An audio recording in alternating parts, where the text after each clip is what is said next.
Okay, so Lorena Abreu, how many Harry Potter books and movies have you watched, read? I have not read the books, but I have seen all the movies more than once.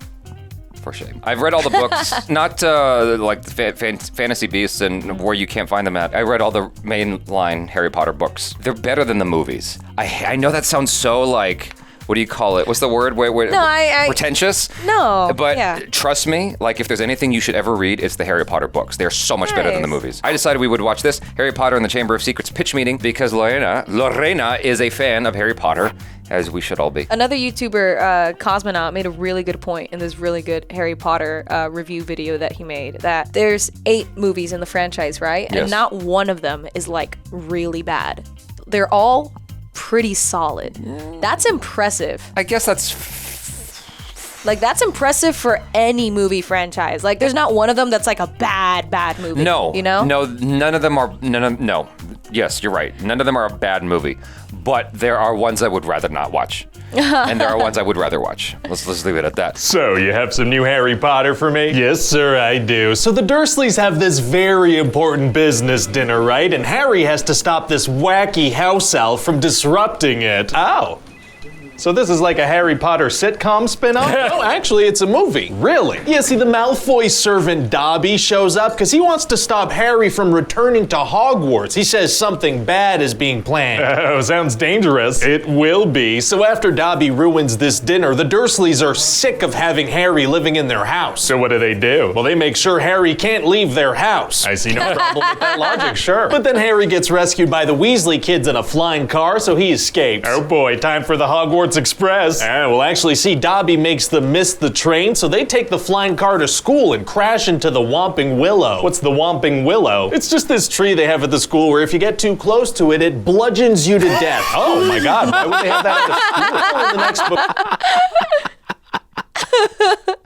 I love his delivery so much. He's so great. His delivery is so perfect. Oh, it's this little thing that... I love that picture of him out of focus in the background. Picture of himself. He's the best. No, it's brilliant. Cool. Well, in the next book we find out is to conceal a passageway for this werewolf to go transform. So put a spell or something. Isn't there a concealing spell? Yeah, I mean, probably. But they go with tree that might punch a child to death. Jeez. And then the car drives itself off into the forbidden forest because I guess it has a mind of its own. Oh, it does? Yeah, well, wizards seem to have this casual godlike power to spontaneously create life. Like Ron makes a bunch of slugs, Malfoy makes a snake. Oh, that has massive moral implications. Yes. No, it doesn't. Oh, all right. So there's this new defense against the dark arts teacher, Gilderoy Lockhart, right? And what's his deal? Well, he's this super famous wizard who wrote a bunch of books about his encounters with dark creatures, except he's a fraud. He didn't do any of it. Why would a celebrity accept a job teaching things he doesn't know and risk being exposed? I don't know. Well, okay then. So anyway, throughout the school year, there's this mysterious monster going around the school, and it petrifies some students and a cat and Hermione and a ghost. Oh no. Yeah, and so people are trying to figure out what it is, right? Wow, well thank God they have those talking portraits all over the school. One of them must have seen something. No. All right. And so the only way to unpetrify these people is to make this potion using mandrake. Oh my God, he's going into all the things that actually frustrate me about Harry Potter. I love the books, but there are things in there where I'm like, what? This thing right here makes no sense. No, what J.K. Rowling will do is retroactively come up with a reason and pretend that she had it that way all along. Yes. And no, you didn't. This guy needs to be in every writer's room. Like, every time writers are writing anything, they need to pay this guy all the money he's asking for, and they will make the best movie. Like, if they, while making the screenplay, they just need this guy to be like, well, how about this? And they'll be like, crap, that doesn't work. Change it. And then they'll have a perfect movie. You know what's funny? It's funny you should say that because I interviewed him. One of the things he said was that he's actually been contacted by people from studios. And they're like, yeah, we actually had you in mind when we were writing this thing to avoid like you being able to make fun of us. Something like that. That's wild that he has that level of an effect. Breaks, but they take a while to mature. And how are they planning on unpetrifying the ghost? Oh, off screen. Oh, perfect. So everybody's trying to figure out who's responsible for this, you know? And people suspect Harry. How come? Oh, the whole school sees him during a silent night walk. You know when you walk with your whole school through the hallways silently together? That's not a thing. It might be. And then also Hagrid gets blamed, so he gets sent to Azkaban prison. Oh no. Yeah, so he tells Harry and Ron to go talk to a giant giant spider in the forest. Seems dangerous, kind of messed up that he sent them there. Yeah, and so this giant spider's like, yeah, Hagrid's innocent. I guess that's why he sent you, to clear his own name. Anyway, now my children will eat you. Man, it's gonna be hard to get out of that situation. Actually, it's gonna be super easy. Barely an inconvenience. Barely an inconvenience. Yeah, because out of nowhere, that magic car shows up because it can think for itself, which isn't a horrifying thought, I guess. As the Italians would say. I wouldn't say that. So eventually, we find out that Ginny is actually being manipulated by the diary of Voldemort. He's the bad guy. Yeah, and so she's the one who opened this Chamber of Secrets place in the school and set the monster free. And so what is this monster? It's called a basilisk, and it's this massive snake that was moving through the school's plumbing. Jeez, how big are the school's pipes? Well, these wizard kids eat a lot, sir. Food just kind of appears. That's a good point. That's a lot of food. And if you make eye contact with a basilisk, you die. But everybody saw it indirectly, so they were petrified. And the giant snake doesn't eat anyone afterwards? No, it just spooks them, then back to the poop tubes. Got it. And so how did they figure all this out? Well, one day Ginny had decided to dispose of the diary by throwing it in a toilet. That is how people get rid of books. Then Harry found the book, so obviously he kept it. Can't blame him. Toilet books are tight. That's how Harry DMs with Voldemort for a little bit, because Why would you put the book in the toilet? That's where you dispose of books. Why would you put the book in the toilet? That is so weird. Oh my gosh. I didn't think about that. He thinks about everything. Yeah.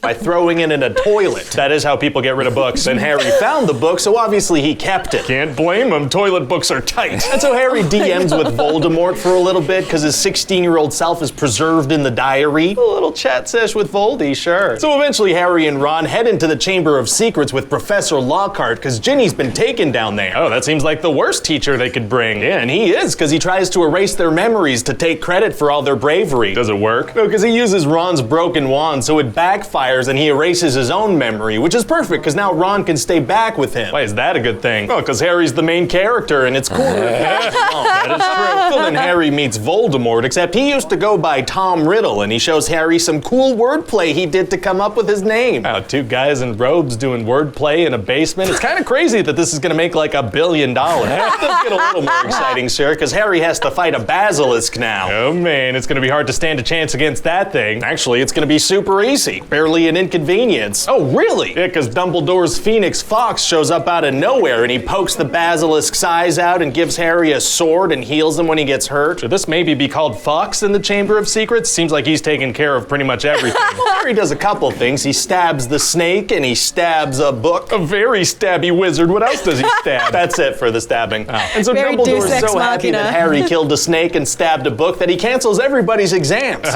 This guy doesn't give a crap about their education. Not really, no. Sick. Oh, and also we find out that Draco's father, Lucius, is the one who slipped the diary to Ginny at the beginning of the movie. Very sneaky. It is. And then Harry tricks Lucius into setting his house elf Dobby free. How does he manage that? Well, see, the only way to set a house elf free is to present it with clothing, right? Okay. So Harry hides a sock inside a book that he gives to Lucius, so when he gives it to Dobby, he technically gives him clothing. Oh, so it's literally if you accidentally hand them clothes, they're free. It would seem so, sir. And that makes for a super complicated laundry day. Yes, it does. So Lucius is so mad, he tries to murder Harry, but Dobby jumps in and Literally saves was gonna the day. murder Is he just him. gonna use a death curse on an 11-year-old on school grounds? Yes. This guy's hardcore. He is, but Dobby saves the day, so that's nice. So why was Dobby specifically warning Harry at the beginning of the movie? Seems like a bunch of people were in danger. Well, Harry's the main character. That's a good point. Wow, well, I kind of like this Dobby character. I know, right? But don't get too attached. I think JK's gonna kill all the cute ones. Oh my god, no. When Dobby died in the book, I had to put the book down for a second and just like take a moment and accept that. It was shitty. Dobby is even bigger in the books, if I recall correctly, than in the movies. His role is more interesting and more important, but they did a really good job with him in the films. Yeah, that was a rough moment in reading. I don't often have those kinds of moments. I think it's happened twice, and Dobby was one of them. Oh yeah? What was the other one? It's a book series that no one is familiar with. He wrote Moon Knight, actually. It's a guy named Charlie Houston. Oh, cool. But he wrote this book trilogy called the Henry Thompson trilogy. I think the first book is called Caught Stealing. I seem to be one of the few people that not only have read it, but have really enjoyed it, because I tried to get a Char to read it, and she was like not enjoying it at all. But in any case, the way the story ends is what messed me up. And I was like, oh shit, I'm not gonna be able to sleep. But anyway, I thought this was great. I mean, and it pointed out a lot of the contrivances in Harry Potter that even went over my head that I forgot about. Yeah, this guy, he doesn't miss. No, what he does is truly impressive. Like, it really, yeah. He overturns stones that in hindsight feel so obvious. You're like, that doesn't make any sense, actually. How did this guy notice all of these things? Yeah. The one of my favorite bits, that while it didn't make me laugh out loud, it did make me think. He's like, oh, wordplay in this dungeon. I'm surprised it's going to make $1 billion. That's hilarious. Because like Harry Potter does, it's like, if one of the things that frustrated me about the series while I enjoyed it is that that's always like my preface. That's always like the thing. It's like, I enjoyed it, don't worry, but there's a complaint. And that is, I wish that what happens at the end of book 6 happened sooner, which is he just abandons the school basically to pursue Voldemort. And I'm like, why are we waiting through 6 years to get to that? Like, this should have happened a while ago, you know? Like, basically the end of the world over here. And you're gonna go back to school for 2 more years? He's got to go to school. There was that interesting dynamic, or that I thought was pretty cool, where they integrated the politics of a lot of the people in power essentially gaslighting everybody into thinking Voldemort wasn't doing that. Yeah. And maintaining the status quo. Yeah. No, it's still very enjoyable. And now you can do Hogwarts Legacy. So there's that. You can participate in the Hogwarts universe through a video game, which I think is pretty cool on, at a cursory glance on paper. I haven't dove into it yet because I don't have the time. I'm busy with Tears of the Kingdom, but that's a video game. So, yeah, but anyway. Yeah. Yeah. That was so good. He's so good. You guys, thanks so much for hanging out with us. I'm Jabby Kawai. This is Lorena Abreu. Peace out.